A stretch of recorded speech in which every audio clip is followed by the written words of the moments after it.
중국산 셀러폰 하나를 샀습니다. 겉보기에 너무나도 스마트해서, 그래서 제가 원래 스마트한 사람 아닙니까? 그래서 의심하지 않고 그 스마트폰을 샀습니다.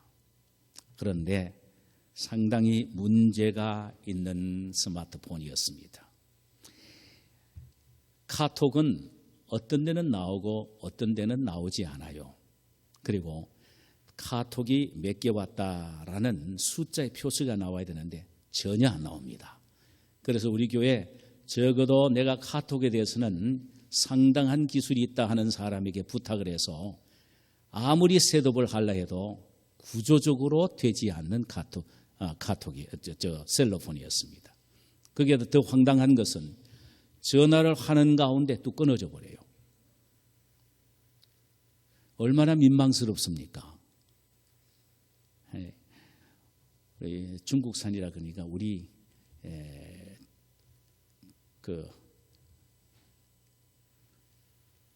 권사님이 웃으시는데, 중국산이에요. 그런데 어떤 데는 보면 온종일 전화가 한 통도 안 옵니다.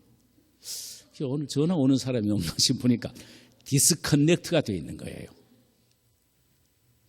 그래서 제가 137불 주고 샀지만 가차없이 버리고 새 걸 하나 마련했습니다. 이제 마음껏 전화하셔도 제가 잘 받습니다. 여러분, 사람은 자기가 사용하던 것도 마음에 들지 않으면 금방 내버립니다. 미련 없이 버립니다. 전혀 미련 없이 버립니다. 이런 용어를 한국에서는 쿨하다라는 말로 젊은 애들이 사용을 합니다. 처녀 총각이 연애를 하다가도 마음에 안 들면은 미련 없이 냉정하게 돌아서는 것, 쿨하다 그러죠. 뿐만 아니라 여러 해 동안 결혼 생활을 하다가도 마음에 안 들면은 미련 없이 자녀를 낳고도 서로가 이혼을 하고 헤어지는데 그때 하는 말이 쿨하다 그럽니다. 미련 없이 냉정하게 괜히 치근덕거리지 않는다는 것입니다. OECD 국가 가운데에 한국의 이혼율이 세계 OECD 국가 가운데 가장 으뜸이라고 합니다. 그런데 더욱 놀라운 것은 2014년 한국 대법원에서 발간한 사법 연감에 의하면은 황혼 이혼의 수가 2014년에 3만 건이라고 합니다. 영 놀라지 않나요? 억 정도가 해야 억하지 웬만한 건 놀라지도 않으십니다 보니까. 그런데 그 황혼 이혼이 전체 이혼의 30%를 차지한다고 합니다. 그러면 황혼 이혼의 원인이 뭐냐?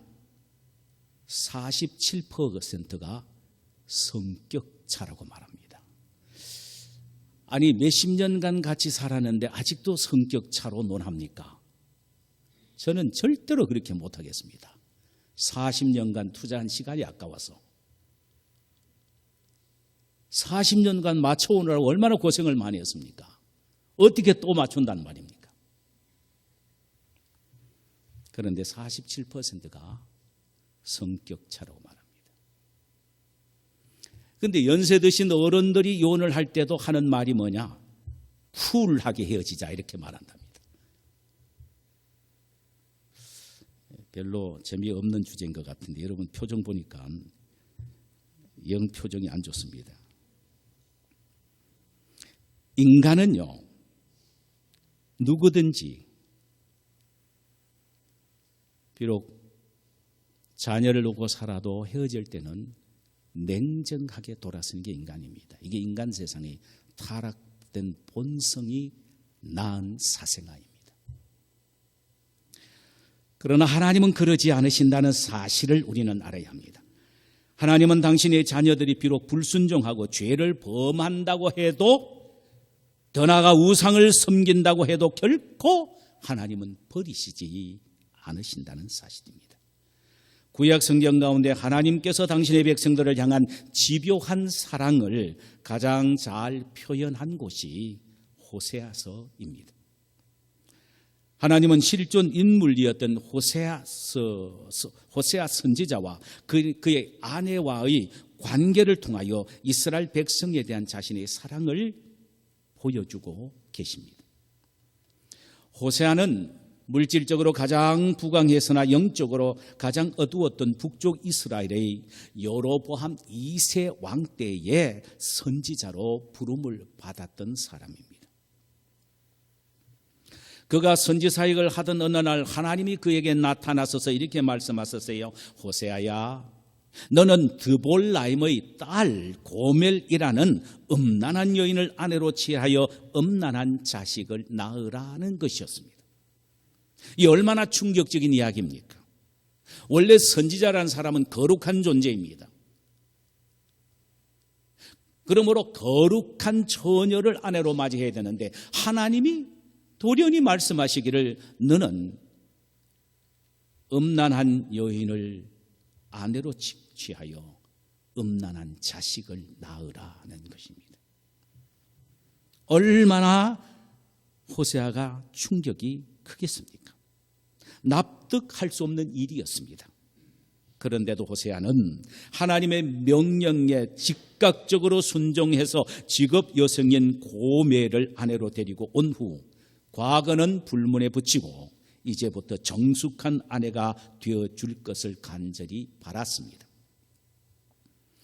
그러나 이 여인은 과거의 습관을 버리지 못한 채 밤이면 남편이 잠자인 사이에 밖에 나가서 불륜의 관계를 맺습니다.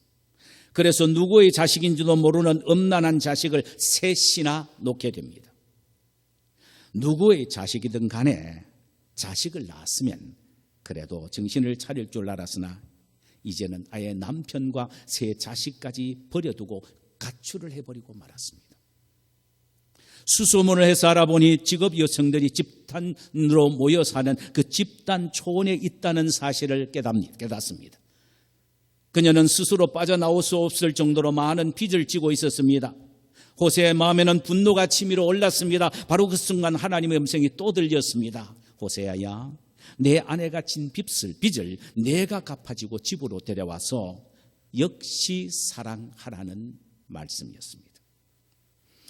호세아는 하나님의 말씀에 또 순종하여 아내가 진 빚 은 15개와 보리 한 호멜 반을 지불하고 그 아내를 자기 집으로 데려와서 그 아내를 가슴에 안고 이렇게 설득을 합니다.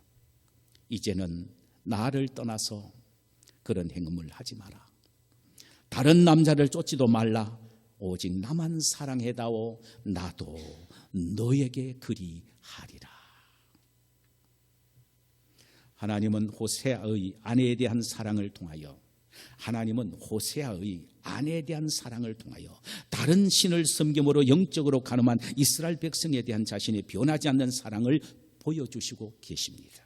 아울러 예수 그리스도 안에서 참 이스라엘이 된 우리에게 대한 당신의 사랑의 깊이와 높이와 길이와 넓이가 어떠한 것인지를 보여주고 계신다는 사실입니다.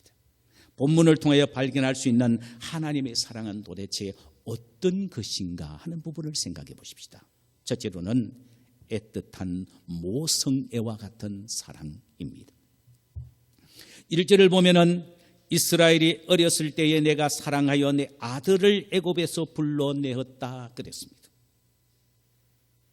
3절에는 내가 에브라임에게 걸음을 가르치고 내 팔로 안았음에도 내가 그들을 고치는 줄을 그들을 알지 못하였도다 그랬습니다.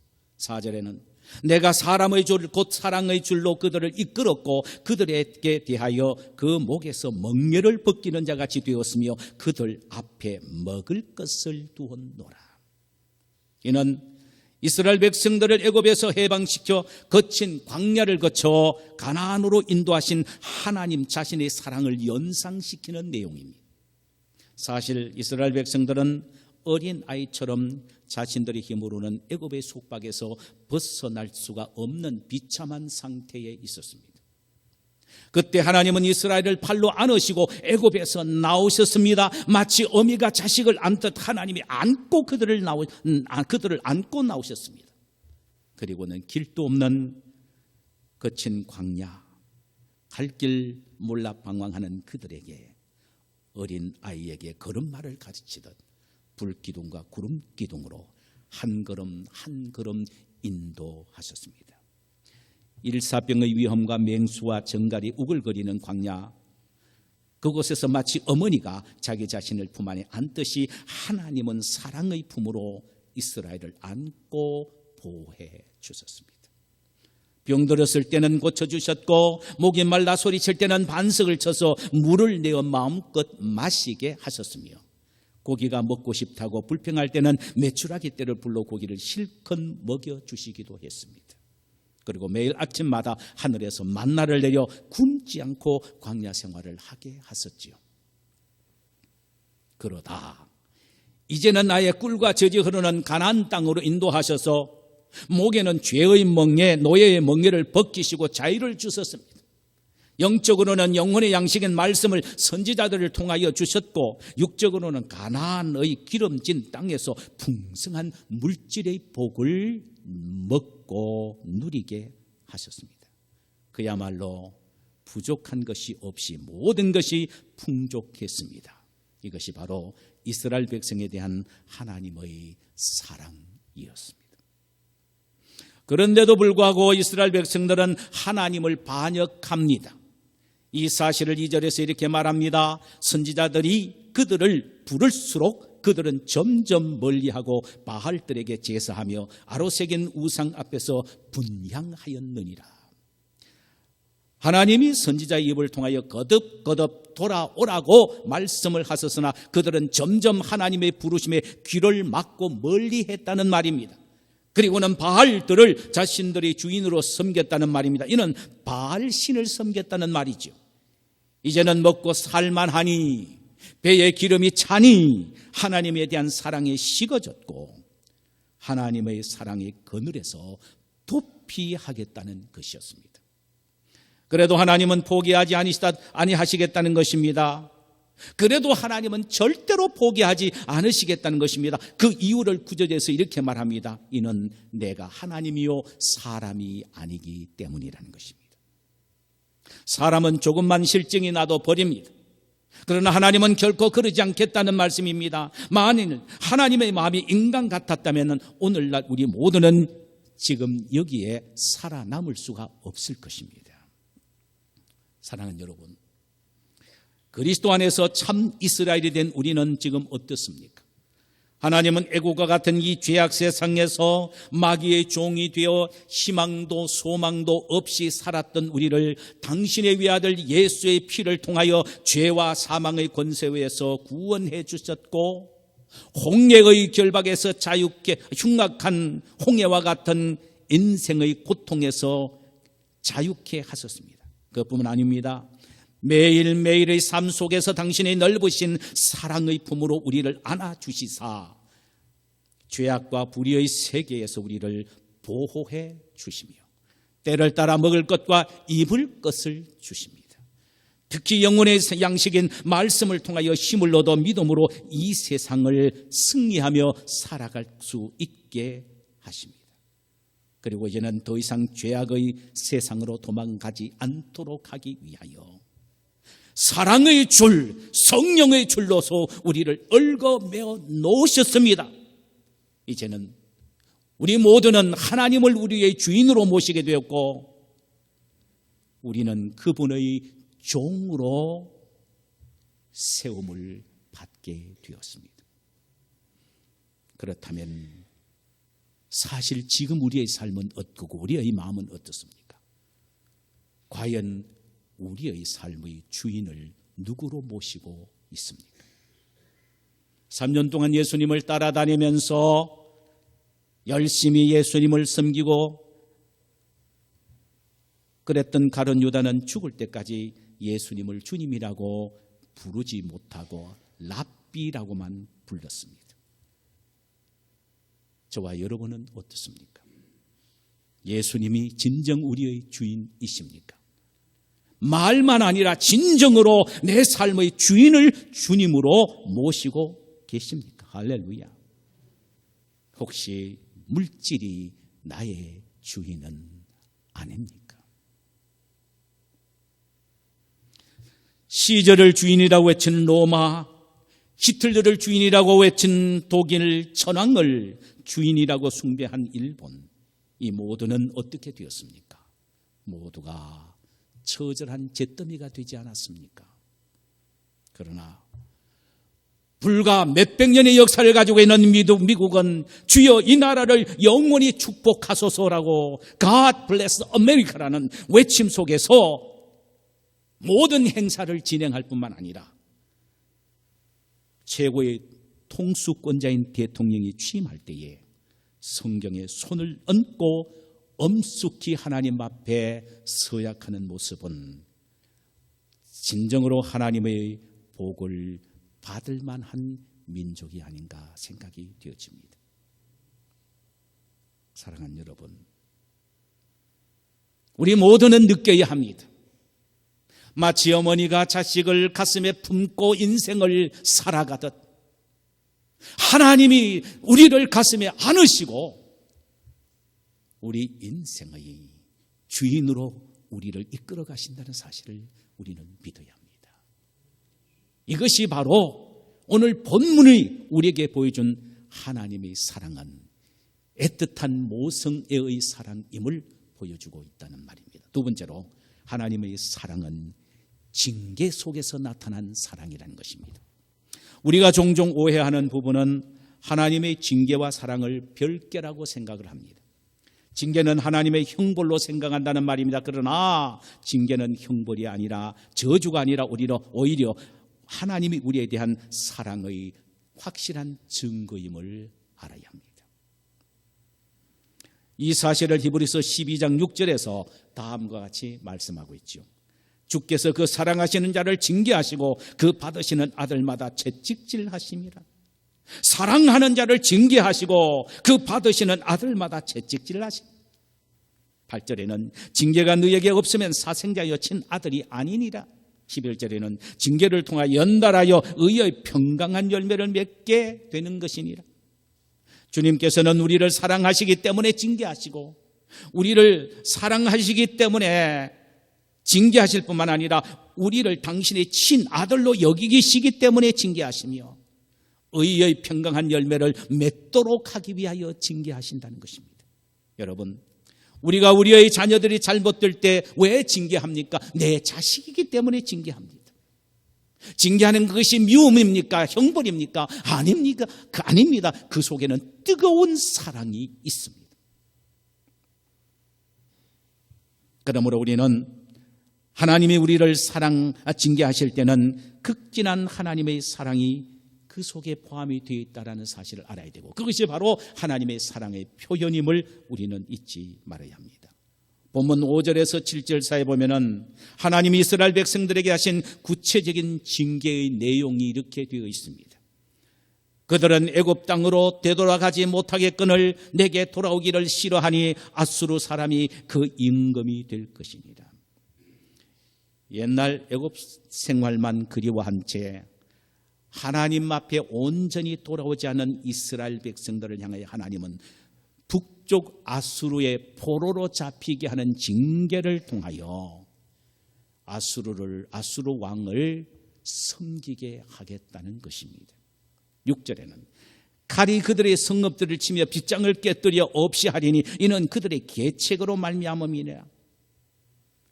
적군의 칼이 북쪽 이스라엘의 성읍을 치게 하며 최후 방어의 보루했던 빗장을 깨뜨려 없이 하여 적군이 마음껏 이스라엘 성 안으로 들어오게 하겠다는 것입니다. 그들이 그렇게 한 이유는 뭐냐? 그들의 계책 때문이라는 것입니다.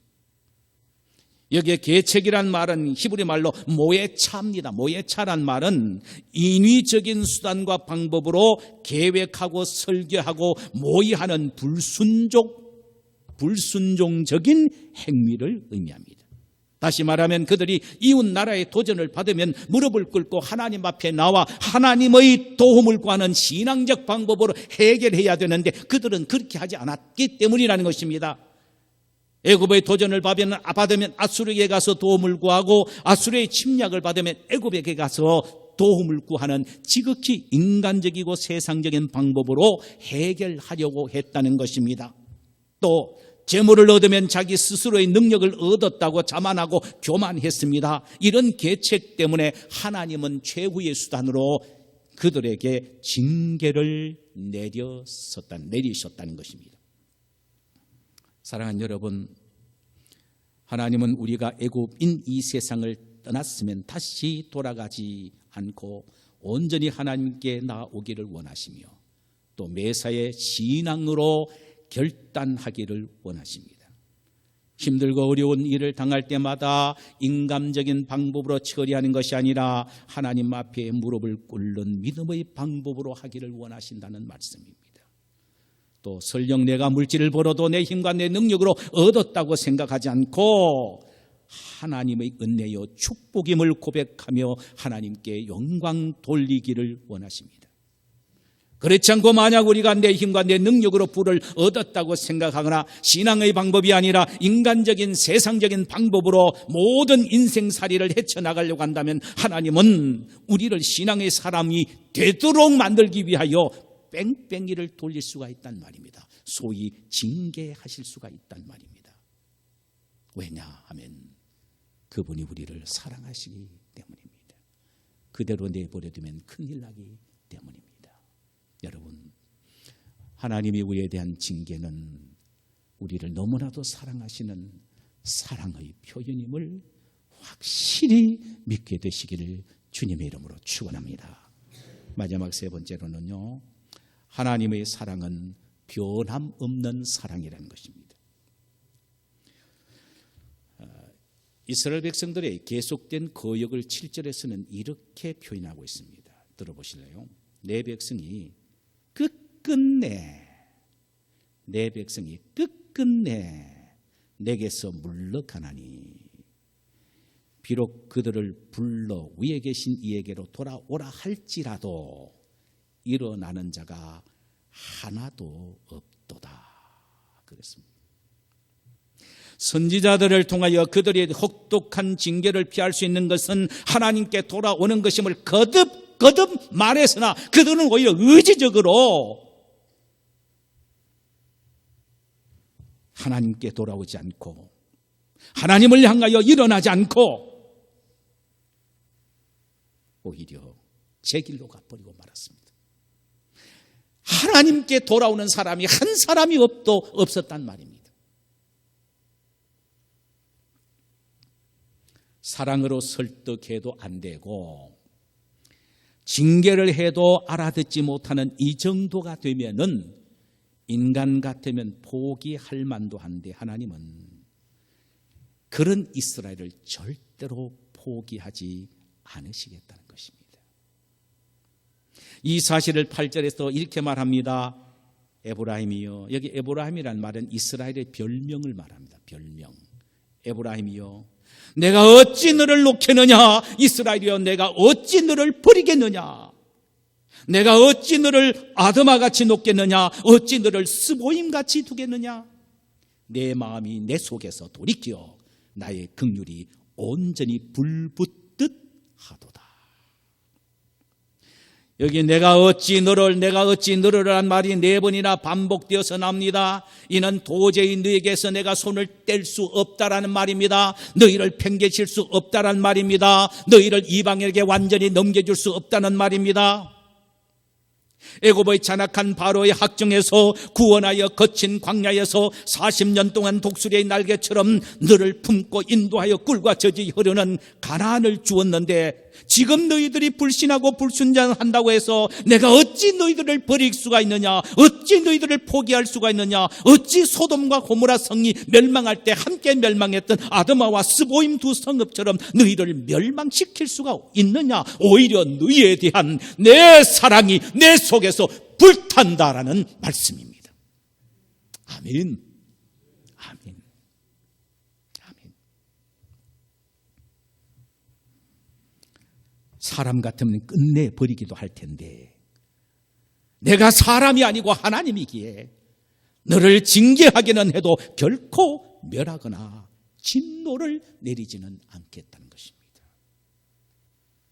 사랑하는 여러분, 이 말씀 앞에서 여러분들이 어떤 느낌이 드십니까? 진정 하나님의 이 말씀 앞에서 여러분이 어떤 느낌이 드십니까? 하나님이 참으로 나를 이렇게 변함없이 끝까지 사랑하시는 이 사랑을 여러분 가슴 속에, 머리로 하는 것이 아니라 가슴 속에 진짜 느껴지십니까? 그 옛날 이스라엘에 대한 사랑과 오늘날 우리에 대한 하나님의 사랑의 차이가 있다고 여러분은 생각이 되십니까? 없습니다. 오히려 우리에 대한 사랑이 더 뜨거우시다는 사실을 알아야 합니다. 할렐루야. 오히려 그 당시 하나님이 이스라엘 백성들을 사랑하는 사랑보다도 오늘날 우리에 대한 사랑이 더 뜨겁다는 사실을 알아야 합니다. 왜냐하면은 하나님은 우리를 당신의 자녀로 거룩한 이스라엘로 만드신 방법이 옛날 이스라엘 백성들을 자신의 백성으로 만드는 방법보다 훨씬 어렵고 힘드는 결정으로 이루어졌기 때문입니다. 어떻게 해요?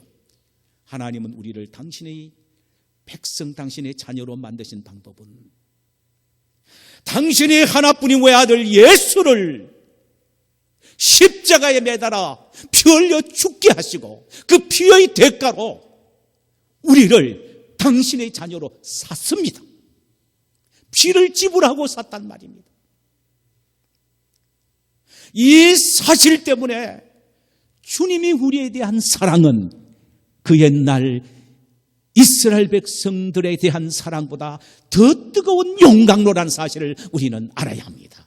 그렇다면 우리가 주님을 마음 아프게 해드리고 슬프게 해드릴 때에 주님이 느끼는 감정은 그 옛날 이스라엘보다도 더 애틋하고 진하다는 사실을 우리 모두는 잊지 말아야 합니다. 징계 속에서도 이런 불타는 하나님의 사랑이 있기 때문에 징계는 결국 우리에게 유익이 되는 것입니다. 이스라엘 백성들의 바벨론 포로의 징계가 그들에게 유익이 되었음을 11절에서 이렇게 말씀하고 있습니다. 그들은 애굽에서부터 새같이 아수르에서부터 비둘기같이 떨며 오리니 내가 그들의 집에 머물게 하리라. 이는 바벨론 포로라는 징계를 통해 온전히 하나님께로 돌아와 종국적으로는 예루살렘 성전을 짓고 하나님만을 섬기는 온전한 하나님의 백성으로 만드시겠다는 것입니다. 할렐루야. 여러분 기억하세요. 하나님은 절대로 우리에 대한 열정과 열심을 포기하지 않습니다.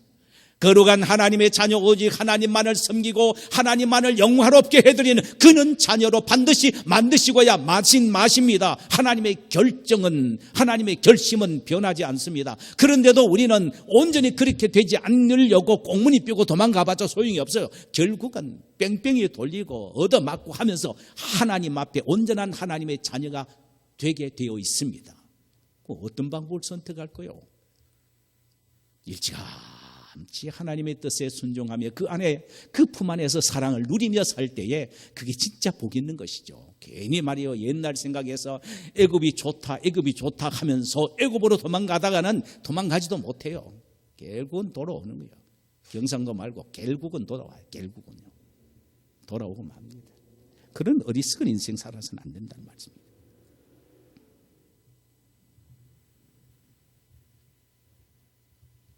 하나님은 당신의 백성들의 발걸음을 징계를 통하여 하나님께로 온전히 향하게 만드신다는 사실을 우리는 알아야 합니다. 그렇다면 징계는 그 당시에는 즐거워 보이지 않고 슬퍼 보이나 후에는 그로 말미암아 연달한 자에게는 반드시 의의 평강한 열매를 맺게 하는 것입니다. 할렐루야. 사랑하는 여러분, 설령 우리가 순간적으로 범죄하여 하나님으로부터 징계를 받는다고 해도 그것은 저주나 형벌이 아닙니다. 나를 온전히 사랑하시는 하나님의 사랑이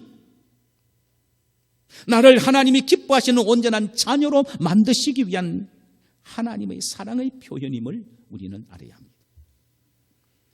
하나님의 우리에 대한 사랑은 변함없는 영원한 사랑임을 우리는 확신해야 합니다.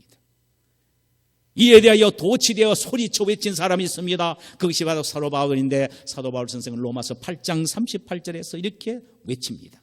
내가 확신하노니 사망이나 생명이나 천사들이나 권세자들이나 현재일이나 장래일이나 능력이나 높음이나 깊음이나 다른 아무 피조물이라도 우리를 우리 주 그리스도 예수 안에 있는 하나님의 사랑에서 끊을 수 없으리라. 할렐루야, 할렐루야. 하나님의 모성애의 사랑 때문에, 하나님의 변함없는 사랑 때문에, 하나님의 징계 속에서의 사랑 때문에 우리는 결코 망할 사람들이 아니라 다시 일어나며 승리할 사람들입니다. 할렐루야. 말씀을 맺겠습니다. 톨스토이의 작품 가운데 인생론이라는 책이 있습니다. 거기에 이런 이야기였습니다. 어떤 사나이가 길을 가다가 맹수의 습격을 받게 됩니다. 그만 피하다가 낭떠러지에 떨어졌습니다. 떨어지다가 가까스로 소나무 한 그루를 잡았습니다. 위에는 맹수, 아래로는 기암절벽입니다. 한참 메어 달려 있다 보니까 배가 고픕니다. 옆에 보니까 산딸기가 있어요. 너무나도 먹음직스러워 보였습니다. 그것을 입에 무는 순간 너무너무 기분이 좋았습니다. 그런데 밤에는 검은 쥐가, 낮에는 흰 쥐가 나와서 자기가 잡고 있는 소나무를 깔아먹고 있는 것입니다. 벼랑 끝에 매달려서 위에는 맹수가 입을 벌리고 있고 아래는 기암절벽이고,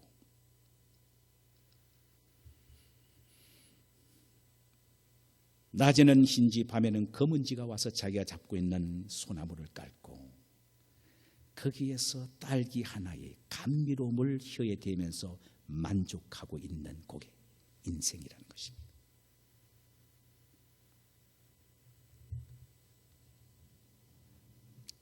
그러나 우리 그리스도인들은 비록 벼랑 끝에 미어 달려있는 불안한 인생이라 할지라도 하나님은 말씀하십니다. 따라하십시다. 내가 어찌 너를 잊겠느냐? 내가 어찌 너를 버리겠느냐? 할렐루야. 지금 어렵고 힘드시죠? 설령 나의 잘못 때문에 고통을 당한다고 해도 이 하나님의 말씀만은 잊지 마세요. 이 하나님의 사랑만은 잊지 마십시다. 내가 어찌 너를 잊겠으며 내가 어찌 너를 버리겠느냐? 내가 너를 사랑의 줄로 이끄노라. 할렐루야. 이 말씀을 마음속에 굳게 새기심으로 승리하시는 여러분들이 되시기를